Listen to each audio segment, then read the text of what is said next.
Hello. Hello Sai जी sir, नमस्कार। नमस्कार नमस्कार नमस्कार। बोली बोली। कनेडा तो बोल रहा मैं। हाँ हाँ हाँ बहुत ਹਰਨੇਕ ਸਿੰਘ ਨੇ ਮੇਰੇ ਫਰੈਂਡ ਆ, ਉਹਨਾਂ ਨੇ ਤੁਹਾਡੇ ਨਾਲ ਗੱਲਬਾਤ ਕਰਦੇ ਰਹਿੰਦੇ, ਉਹਨਾਂ ਨੇ ਦਿੱਤਾ ਹੀ फोन। हाँ हाँ हिंदी में बात करो।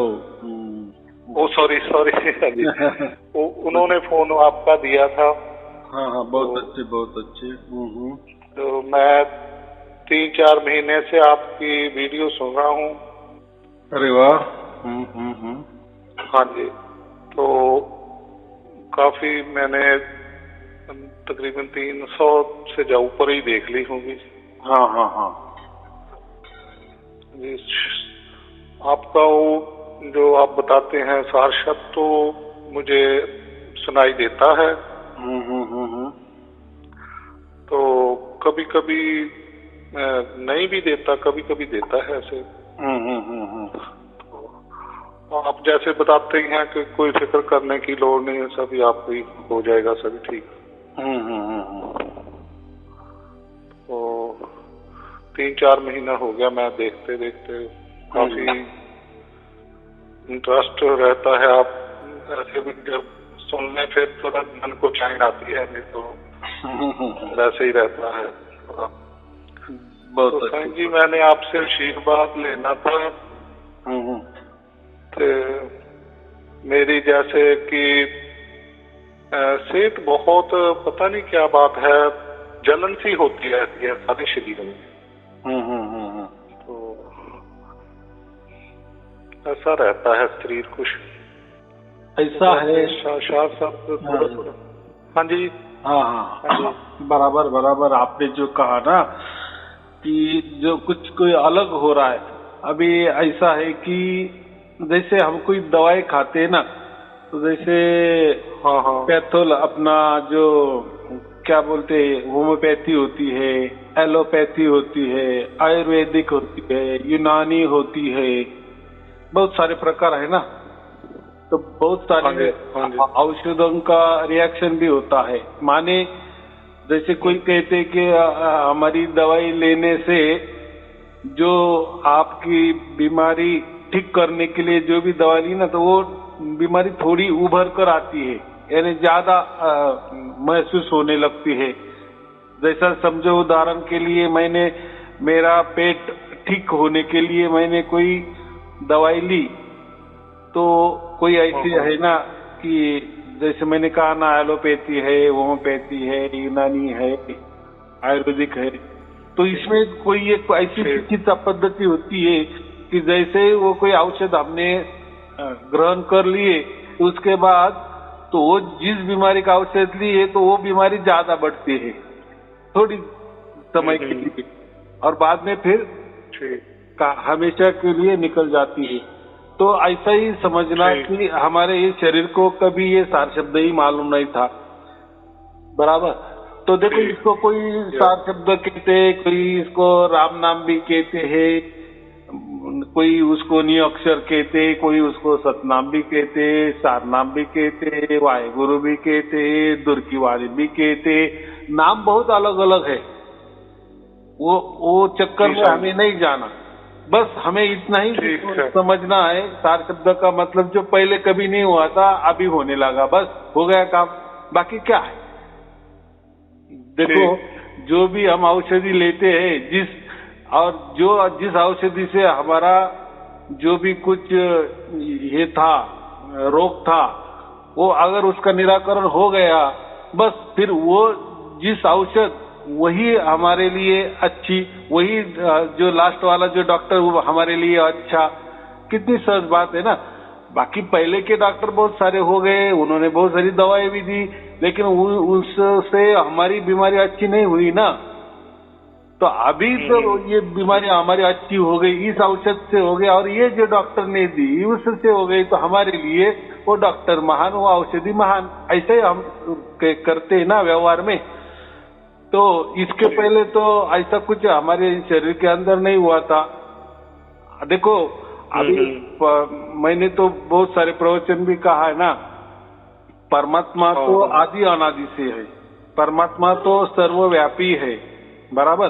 परमात्मा तो आज जन्मा है, परमात्मा तो अकाल है, तो इसका मतलब परमात्मा तो है ही, पहले से ही था हमारे अंदर बाहर आजू बाजू परमात्मा ही खचाखच भरा था, बराबर। परमात्मा माने ही सार शब्द, परमात्मा माने ही हम उसको सार शब्द कहते हैं। तो हमें अब भी प्रकट हो गया, सार शब्द माने कोई वो बाहर से आ गया, वो तो प्रकट ही था, लेकिन हमें मालूम नहीं था ना। बात तो ऐसी, हम तो सुनते थे, ठीक, सभी सुनते थे कि परमात्मा कण कण में है, यहाँ है वहाँ है, हमारे अंदर है, दूसरों के अंदर भी है, बाहर है, यहाँ है वहाँ है, ये सुनते थे, लेकिन किसी ने जाना नहीं, सिर्फ मालूमात रखी, माहिती रखी। और जो हम बोलते हैं ना, जो गुरु लोग, गुरुजन, गुरु लोग हम किसको कहते हैं कि हमारे से जिन्होंने कोई अभ्यास किए हैं उसको हम गुरु कहते हैं ना। हो सकते हैं हमारे स्कूल के भी गुरु होते हैं, कॉलेज के भी गुरु होते हैं, उसको हम बॉस भी कह सकते हैं, या जो भी उस विषय में जो माहिर होते हैं हम उसको गुरु कहते हैं। तो ये गुरु लोग होते हैं ना, इन्होंने आज तक यानी इस समय तक परमात्मा के बारे में सिर्फ और सिर्फ माहिती दे दी, जानकारी पे जानकारी दे दी, दोहे पे दोहे रखे दे, बराबर। शब्द, रामायणी, श्लोक, अभंग जो भी हो, दोहे वही देते रहे ना परमात्मा के बारे में। अभी दोहे तो जो कहना है वो तो कह रहे हैं, उसमें तो कोई शक नहीं ना, लेकिन प्रैक्टिकल में हमें नहीं समझ रहा है ना, इसका क्या, बराबर कि नहीं। चक्कर ऐसी होती है, वो व्हाइट वाली होती है, वो दानेदार होती है, थोड़ी चमकीली होती है, वो खाने से मीठी लगती है, उसमें ऐसा स्वाद आता है, वो चाय में भी डाली जाती है, मिठाई में भी डाली जाती है, औषध में भी उसका उपयोग किया जाता है, वगैरह वगैरह वगैरह। बहुत सारे ग्रंथ लिख गए शक्कर के ऊपर, चीनी के ऊपर, बराबर। लेकिन जब तक वो हमें मिलती ही नहीं, तब ये कितने ही ग्रंथ चीनी के बारे में बताए, शक्कर के बारे में बताए, स्वीट के बारे में बताए, तो वो हमें कैसा महसूस होगा, बराबर कि नहीं। तो ऐसा ही सबने परमात्मा के बारे में ऐसा ही किया। बहुत धर्म हो गए, बहुत धर्म ग्रंथ भी लिखे गए, सबने परमात्मा के बारे में जानकारी दी, लेकिन प्रैक्टिकली किसने नहीं दिखाया। दिखाया यानी लखाया, उसको हम लखाया कहते। लखाया माने डायरेक्ट प्रकट, यानी उसका महसूस है हमें हो जाता है, वो डायरेक्ट हमें दिल को ही छू देता है और समझ में आता है और विश्वास दिलाता है कि हाँ ये ऐसा होता है, बराबर जी। तो ये जो आप बोले ना मेरे में प्रकट हो गए, तो वो प्रकट ही था, बस आपको अभी समझ में आ गया।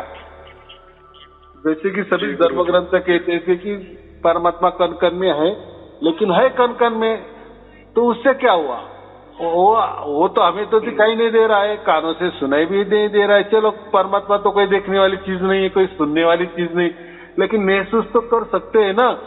अगर है कण कण में तो उसकी कोई तो भी मौजूद भी हमें उसका अनुभव, उसका कोई एहसास कुछ तो भी होना चाहिए कि नहीं। अगर उसका एहसास होना ही नहीं है, उसका कुछ अनुभव होता ही नहीं है, बस वो है, तो ये क्या चीज काम के। फिर मैं ऐसा कहता हूँ कि फिर परमात्मा नहीं है तो ये क्यों नहीं चलेगा।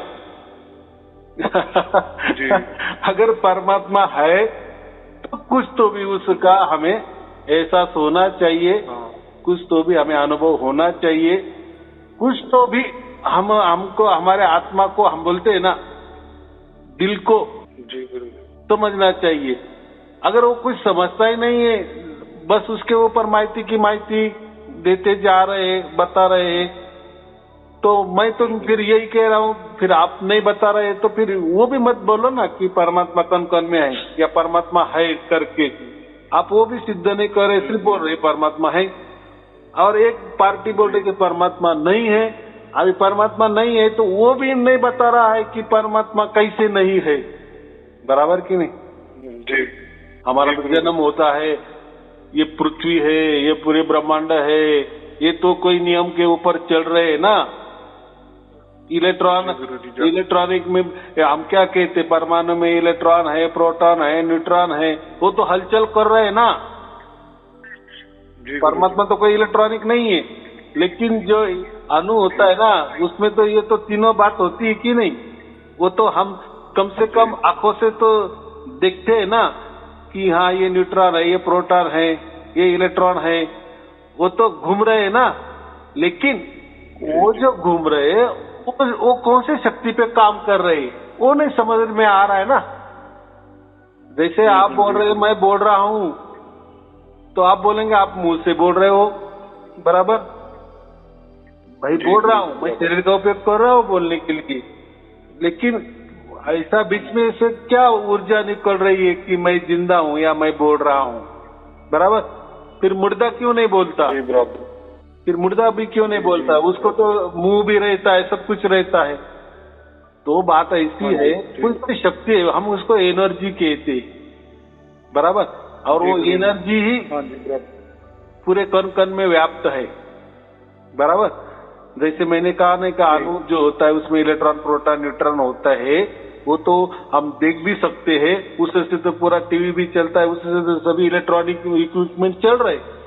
लेकिन उसको शक्ति कौन देता है, वो हलचल जो करते हैं ना, वो कोई उसकी जो सीमा है, कोई नियम है, उससे हलचल करते हैं ना। तो हलचल कर रहे हैं, उसको हम चैतन्यता कहते हैं। वो एनर्जी उनको कहाँ से मिल गई कि भाई इतना सूक्ष्म इलेक्ट्रॉन होता है और उसमें ये जो सब बातें होती है, छोटा अणु होता है, परमाणु होता है, लेकिन उसमें ये सब बातें चलती है ना, तो घूमते कैसे है। तो घुमाने में कौन सी शक्ति उनको ऊर्जा मिल रही है, कौन सी ताकत मिल रही है, तो वो ताकत है, उसको हम ऊर्जा कहते हैं, बाकी क्या एनर्जी कहते हैं, बराबर। तो परमात्मा एक एनर्जी है, तो परमात्मा का छोटा हिस्सा हमारे अंदर है, उसको हम आत्मा कहते हैं, बराबर। कितनी सहज बात है। कोई हमने फुगा ले लिए, बराबर, और फुगे को हमने फुगाया, क्या बोलते, गुब्बारा बोलते हैं ना। गुब्बारा को हमने फुलाया, तो देखो गुब्बारे के अंदर हवा भर जाती है, हम उसको बांध देते हैं, तो गुब्बारे के अंदर वाली हवा वैसी की वैसी रहती है। लेकिन देखा जाए तो गुब्बारे के अंदर भी हवा है और गुब्बारे के बाहर भी हवा ही हवा है। लेकिन बीच वाले गुब्बारे में जो हवा हमने घुसाड़ी है, बाहर वाली हवा बीच में गई है, इसलिए तो गुब्बारे को आकार आ गया ना। इसलिए हम उसको कहते हैं कि अंदर वाली हवा है, गुब्बारे के अंदर वाली हवा। अभी नाम दे दिए उसको, अंदर वाली हवा। हवा तो गुब्बारे के अंदर भी है और गुब्बारे के बाहर भी है, लेकिन जो हवा बंद हो गई है गुब्बारे के अंदर, इसलिए उसको हम क्या कहते हैं, अंदर वाली हवा या बंद हवा। बस वैसा ही परमात्मा तो खचाखच अंदर बाहर सब कुछ भरा है, लेकिन हमारे अंदर जो परमात्मा आया है उसको हम क्या कहते हैं, आत्मा कहते हैं। कितनी सीधी बात है, बराबर। गुब्बारे में हवा तो बाहर वाली ही है ना, अंदर बाहर हवा ही है ना, लेकिन हम अंदर वाली हवा क्यों, अंदर शब्द लगाया ना, बीच वाली हवा ये शब्द लगाया ना, उसको कोई तो भी नाम दे दिए। वैसा ये हमारे अंदर जो आत्मा है ना, वो है ही परमात्मा का ही बच्चा, परमात्मा का ही अंश है, बराबर। लेकिन ये बंद हो गया है, इस शरीर में बंद हो गया है। इसको हम शरीर क्या है, शरीर माने प्रकृति, बराबर। तो ये इसमें ये बंद हुआ है, बस, बाकी कुछ नहीं है। तो हमें वो जो बंद हुआ है तो उसको कौन छुड़ाएगा। जब तक उसको कोई नहीं छुड़ाता तब तक वो क्या करता है, ये देह छोड़ के दूसरा देह, तीसरा देह, चौथा देह, ऐसे 84 लाख योनि, जो जितनी योनि होगी वो घूमता ही रहता है, घूमता ही रहता है, घूमता ही रहता है, बराबर की नहीं। जब उसको ये समझ में आता है, या उसके जो पिताजी है यानी जो परमात्मा है, अभी देखो परमात्मा को ही मालूम है ना ये आत्मा कितना घुमा है। जैसे हम पृथ्वी पे समझो कुछ जन्म लेते हैं तो कितनी बार जन्म लिए, तो ये जो सूरज है ना उसको तो सब पता होगा ना, क्योंकि ये सूरज जो है ये पृथ्वी वाला सूरज है। तो पृथ्वी में हमने जितने भी जन्म लिए होंगे प्राणी का लिए हो गए, वृक्ष का लिए हो गए, मनुष्य का लिए हो गए, कोई भी कैसा भी, तो उसका साक्षी कौन है? सूरज है ना। लेकिन जन्म तो पूरी पृथ्वी पर होता है ऐसा तो नहीं है ना। हो सकता है हमारे बहुत सारे जन्म अलग ब्रह्मांड में भी हुए होंगे, अलग लोकों में भी हम गए होंगे, बराबर कि नहीं? जी गुरु जी, बराबर। कुछ तो भी होगा कि नहीं। लेकिन हम मनुष्य महत्वपूर्ण क्यों समझते हैं कि मनुष्य जीवन में ही समझता है कि अरे मैं जन्म लेता हूँ, मैं इतना फेरे फेरता हूँ। ये किताबों के द्वारा, कोई गुरु हमें बताता है, इसके द्वारा, धर्म ग्रंथ के द्वारा, तो हमें थोड़ा सा लगता है कि हाँ ये सच हो सकता है, बराबर कि नहीं? जो हम प्राणी भी देखते हैं ना, तो वो भी प्राणी जो भी होते हैं, पशु पक्षी प्राणी और हम मानव प्राणी, क्योंकि दोनों में दो हम मानव प्राणी क्यों कहते कि दोनों में शरीर की बात है। आहार, निद्रा, भय, मैथुन, चारी क्रिया वो भी करते, हम भी करते। सिर्फ मनुष्य ज्यादा ये क्यों, उसको क्यों हम ज्यादा महत्व देते हैं? बस उसमें बुद्धि है, बाकी कुछ नहीं। और ये बुद्धि सब कुछ काम कर रही है ना। जी गुरु। बुद्धि से यही समझ रहा है ना हमें कि हम मनुष्य है, हम प्राणियों से अलग है, बराबर। ये पांचवी जो बात है ये प्राणियों से हटकर है। कौन सी बात? आहार, निद्रा, भय, मैथुन, इसके अलावा हमारे में थोड़ी ज्यादा बुद्धि दी, सुपर बुद्धि दी, ऐसा समझने से तो भी चलेगा। फिर ये सुपर बुद्धि का क्या काम है? तो थोड़े दिमाग लगाए, यानी बुद्धि चलाई, तो हमें समझ सकता है कि अरे हम परमात्मा के बच्चे ही है, परमात्मा के अंश ही है, बराबर। अभी कैसे हम ये शरीर के अंदर आए और ये क्यों अलग अलग शरीर हम धारण करते हैं, 84 लाख योनियों में घूमते हैं, अभी वो कैसे आए वो छोड़ दो। लेकिन जब मनुष्य हुई इसमें तो हमें समझ रहा है ना, कभी न कभी हम अटके हैं इसमें, अलग अलग शरीर धारण कर रहे। लेकिन मनुष्य शरीर धारण जब करते हैं ना, तभी ये पता चलता है कि हम कुछ तो भी अलग है। मैं कौन हूँ? ये पहला प्रश्न निर्माण होता है, सवाल निर्माण होता है, बराबर पैदा होता है, मैं कौन हूँ। तब उसको पता चलता है कि मैं ही एक शक्ति हूँ। लेकिन फिर मैं जैसे मेरे शरीर के माता पिता है, देखो हमारे शरीर के माता पिता भी हमारे शरीर के जैसे हो गए कि नहीं, बराबर कि नहीं? लेकिन उनके अंदर जो भी ऊर्जा है, जैसे मेरे अंदर ऊर्जा है, आपके अंदर ऊर्जा है, जो बोल रही है, चल रही है, सुन रही है, सब कुछ क्रियाकलाप कर रही है, तो इसका भी कोई माँ बाप होगा कि नहीं? तो उसका माँ बाप तो जैसे शरीर के माँ और बाप ये दो होते हैं, लेकिन परमात्मा अकेला ही होता है, बराबर। तो हमारा सिर्फ और सिर्फ पिताजी है, परमात्मा ही हमारा बाप है, बराबर। हम आत्मा और परमात्मा, वो परमात्मा, बस। ये जब चक्कर समझ में आ जाता है ना, हो गया हमारा बेड़ा पार, बराबर। जब तक हमें नहीं समझता कि हमारा बाप परमात्मा है, तब तक हम ऐसे ही चल रहे। जैसे देखो अभी ये आपको मालूम हो गया, तो आपका जो मित्र परिवार होगा उनको नहीं मालूम, तो वो उनके व्यवहार कर रहे हैं ना, उनके बीबी है, बच्चे हैं, जो भी पूजा पाठ कर रहे, किसी को मान रहे ना मान रहे, कोई बंधन में रह रहे नहीं रह रहे, तो उनका चल रहा है ना, बराबर कि नहीं? लेकिन आप थोड़ा अलग हो गए, या आपको किसी ने बता दिया, या किसी के माध्यम से आपको मेरे वीडियो मिल गए, तो आपने भी विचार किया, अरे बात तो सही है, मेरे शरीर के तो माता पिता है, शरीरधारी, जैसा मैं शरीरधारी वैसा मेरे माता पिता भी शरीर, लेकिन मेरे अंदर जो आत्मा है तो उसका भी कोई होगा कि नहीं? तो उसका ये बाप ही होता है। तो वो बाप ऑल इन वन होता है, वो माँ भी होती है, वो बाप भी होता है, वो भाई भी होता है, सब कुछ ऑल इन वन। मतलब क्या? All in one. वो गुरु भी होता है, सब कुछ वही होता है, बस। तो उसको हमें प्राप्त करना है। तो अभी तो ये प्रकृति में जकड़े हुए है ना, काल के अंदर है ना, काल की दायरे में हम है ना, तो हम कैसे जा सकते हैं? देखो जो गुरु होता है ना, वो भी काल के दायरे में ही काम करता है ना, यानी शरीर के अंदर ही काम करता है ना। तो हम शरीर छोड़ के तो नहीं जा सकते ढूंढने को परमात्मा को, बराबर। जैसे दो मकान है, दो बंगले है, और बंगले के बाहर किसी ने भी ताला लगा दिए, दरवाजे पे ताला लगा दिए बड़े बड़े, और दोनों भी बंगले के अंदर है, बराबर। हम बातचीत कर रहे, दोनों भी बंगले की जो खिड़की है उससे दोनों बातचीत कर रहे, लेकिन बाहर नहीं निकल पा रहे ना ये उसको छुड़ा रहा है और ना वो भी इसको छुड़ा रहा है, क्योंकि बाहर से ताला लगा है। तो बाहर का ही कोई तो भी आदमी आएगा ना, तभी दोनों हो जाएंगे ना। तो मुझे इतना ही कहना है कि जो आजकल के जो गुरु लोग है ना, वो कहते हैं ना कि मैं मंत्र दे दूंगा, कोई आपको साधना बता दूंगा, या कोई जाप दूंगा, जपा दूंगा, कोई धुनी आपको सुनाई में करने उसकी तरकीब बताऊंगा। पहली बात, भाई तूने किया क्या? तू मुक्त हुआ है क्या?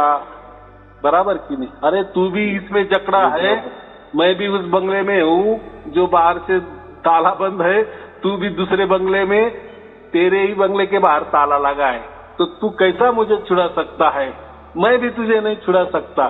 तो तू क्यों बातें कर रहा है कि मैं मेरे मंत्र से मैं तुझे परमात्मा मिला दूंगा, या मेरी तू भक्ति कर मैं तुझे परमात्मा मिला दूंगा? हो सकता है क्या ऐसा? नहीं ना। हम बाहर ही नहीं जा सकते तो कैसा? तो एक ही हो सकता है, बाहर से कोई आना चाहिए। तो बाहर से कौन आएगा? तो वही परमात्मा आता है। जब हम पुकारते हैं ना, जब हमें समझता है ना कि नहीं अभी मैंने ये इसमें जून में जाना ही नहीं, ये जन्म मरण के चक्कर में हमें अभी नहीं, बहुत जूने हो गई, 84 लाख यूनी हमने घूमी, अभी हमें वापस नहीं जाना, अभी हमें इसका फैसला ही होने दो कि कौन है हमारा बाप और ये क्यों चक्कर चल रहा है। बस यही हो गई पुकार, बराबर। क्योंकि बाकी लोग इतना कोई विचार नहीं करते ना, जैसे आपने किए, बस उसको हम भाग्य कहते हैं। जैसे ही आप कि नहीं मुझे अभी मुक्त होना है या अभी मुझे मोक्ष ही चाहिए, बस ये जब विचार हो जाता है उसको हम भाग्य कहते हैं। और ये विचार तत्क्षण, क्योंकि परमात्मा तो कण में, उसको तो सब समझ में आ जाता है ना, हाँ अभी बच्चा ठिकाने पे आ गया, बराबर।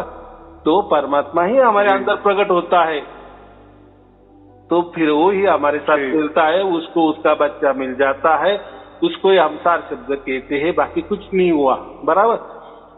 गुब्बारे के बाहर वाली हवा अंदर आ गई या अंदर वाली हवा बाहर मिल गई, गुब्बारे की जगह दोनों हवा, जो अंदर वाली हवा और बाहर वाली हवा एक हो गई।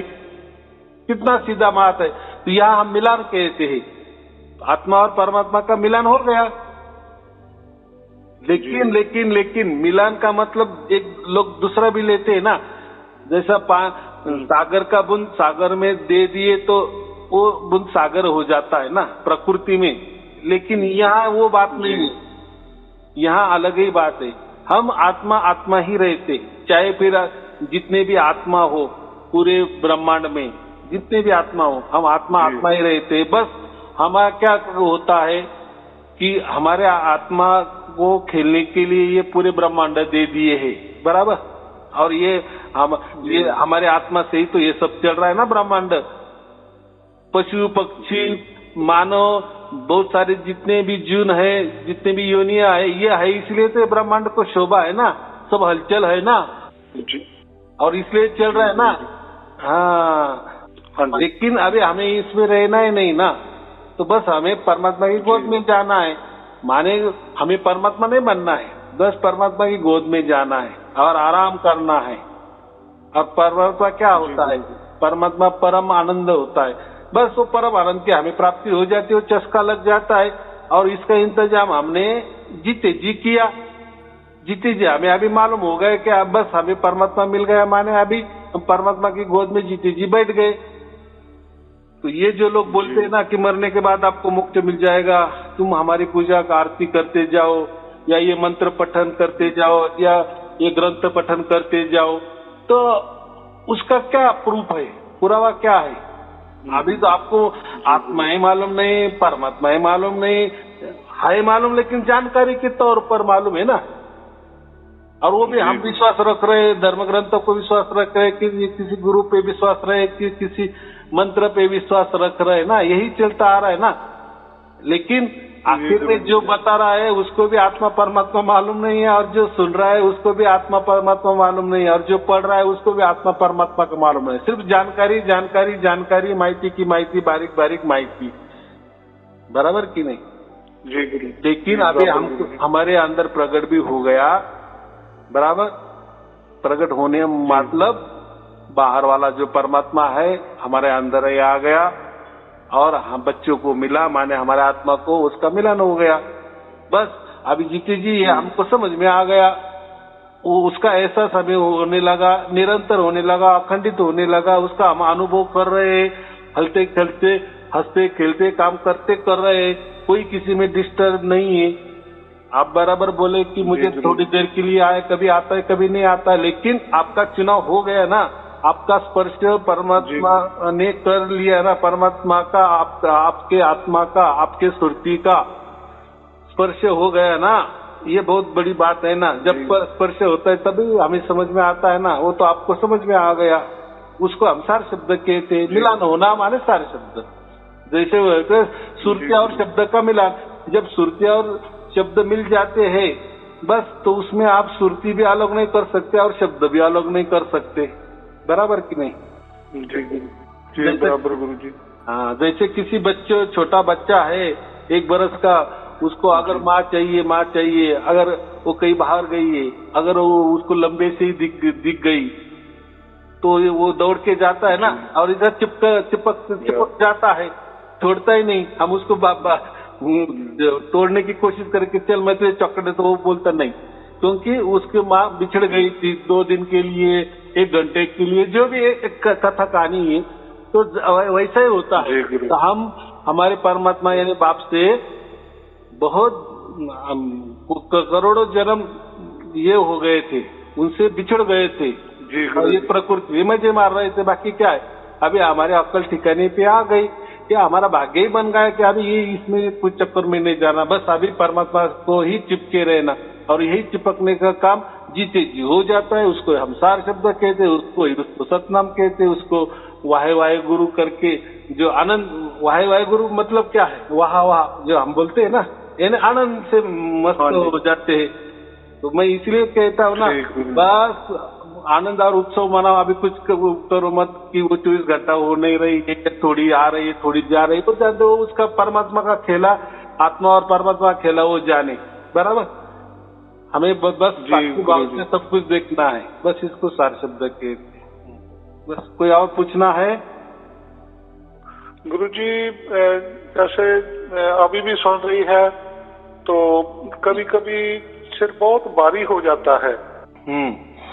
तो ऐसा है ना, शरीर में जलन सी होती है। हाँ, बात बराबर है। वही वो कैसा है, नया नया होता है ना, जैसे मैंने इसलिए वो औषधि के उदाहरण दे दिए ना, तो थोड़ा औषधि जैसे परमात्मा अंदर प्रकट हो गया ना, तो हमारे जो भी कुछ क्या बोलते हैं अच्छे विचार, जो बुरे विचार है वो बाहर जा रहे हैं, जो बुराई है, फिर वो बुराई में कोई रोग भी हमारे आ जाते हैं, वो अभी बाहर जा रही है, और बाहर जाके थोड़ा जलवा दिखा के, आग दिखा के जा रही है, बाकी कुछ नहीं, ये जाएगा। अभी जाने की उनकी प्रक्रिया शुरू हो गई, उनको मालूम हो गया कि ये जो आत्मा है, इसको इसका अभी बाप मिल गया है, अभी ये सब उसके बाप के विचारों से ही चल रहा है, तो अभी हमारा यहाँ रहना खतरा है। वैसे वैसे वो बाहर निकलते जा रहे। लेकिन देखो, तो हमने अब जो करोड़ों जन्म लिए है, बराबर परमात्मा अभी मिला है, तो उसको भी थोड़ा काम करने का मौका दे दो। जो भी करेगा बाप अपने बच्चे के लिए अच्छा ही करेगा, कोई संशय लेना नहीं कि मुझे 24 घंटे नहीं हो रहे हैं, ये किया ऐसी तकलीफ हो रही है, वैसी तकलीफ, वो बराबर सब कुछ जाएगा। तो आपको ऐसा शुद्ध पवित्र बना रहा है परमात्मा, ऐसा समझ के वो जैसा कर रहा है, बस हमें शरणागति शरणागति शरणागति, बस हम तैयार रहना है, बराबर करे, क्योंकि कोई बाप अपने बेटे का बुरा नहीं चाहता, उल्टा बाप ही हमारा परमानंद है, परम आनंद है, परम प्रेम वाला है, तो वो हमें प्यार ही बटोरेगा, आनंद ही बटोरेगा, शांति ही बटोरेगा, बराबर। और बाद में जैसे हमारा मृत्यु हो जाता है निमित्त मात्र, फिर तो बात ही नहीं, हमने जीती जी उसको प्राप्त किए, तो मृत्यु तो ये निमित्त मात्र रहेगा लोगों के लिए। लेकिन हमारा ऐसा समझो कि जब हमें सार से प्राप्त हो तभी हमारी मृत्यु हो गई होती है, बराबर।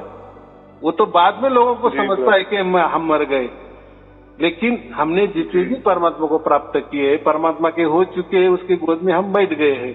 हाँ, अभी जो भी कुछ हो रहा है हमारे शरीर के ऊपर, थोड़ा तकलीफ दे हो रहा है, थोड़ा ऐसा वैसा हो रहा है, तो वो जाएगा और उसकी जगह शांति आएगी, उसकी जगह प्रेम झलकेगा और उसकी जगह आनंद आएगा, लेकिन धीरे धीरे। इसलिए साईं बाबा क्या कहते, श्रद्धा सबूरी, सबूरी माने थोड़ा सब्र करो, हो जाएगा।